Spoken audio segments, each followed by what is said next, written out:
আর এই মুহূর্তে নজর রাখতে হচ্ছে ভাঙড়ে নেতাকে গণধোলাইয়ের অভিযোগ। হ্যাঁ, গ্রামে ফিরতেই আক্রান্ত পলাতক ওহিদুল ইসলাম। ভোট ঘোষণার পরই বামুনিয়ায় বিস্ফোরণ, মৃত্যু। ঠিক কি ঘটেছে আরো ডিটেল আপডেট নেব কল্যাণের কাছ থেকে। কল্যাণ,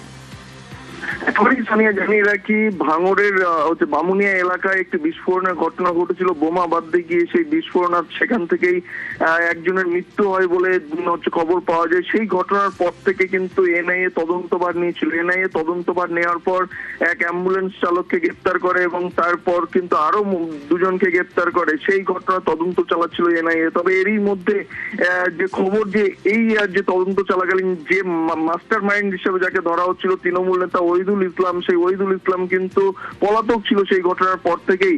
গত রাতে ওহিদুল ইসলাম বাড়ি ফেরে বলে সূত্রের খবর। আর বাড়ি থেকে ফিরে যখন সে আবার তার গোপন আস্তানায় যাচ্ছিল স্করপিও একটি গাড়িতে করে, তখন তেঁতুলতলা ঘাট বলে একটি জায়গা বামুনিয়া এলাকা, সেই এলাকায় তাকে ধরে ফেলে আইএসএফ কর্মী সমর্থকেরা এবং ধরে তাকে বেধড়ক মারধর করে বলে অভিযোগ। তৃণমূলের পক্ষ থেকে কিন্তু এমনটাই দাবি করা হচ্ছে। এই ঘটনাকে কেন্দ্র করে চাঞ্চল্য ছড়িয়ে পড়ে এলাকায়। খবর পাওয়ার সঙ্গে সঙ্গে বিজয়গঞ্জ বাজার থানার পুলিশ গিয়ে রক্তাক্ত অবস্থায় ওহিদুল ইসলাম সহ তার এক সঙ্গীকে তারা আটক করে হাসপাতালে নিয়ে যায়। নলমুড়ি হাসপাতালে তাদের দীর্ঘক্ষণ চিকিৎসা চলে। তবে ইতিমধ্যেই প্রাথমিক ট্রিটমেন্টের পর ওহিদুল ইসলামকে পুলিশে হেফাজতে নিয়ে জিজ্ঞাসাবাদ শুরু করেছে।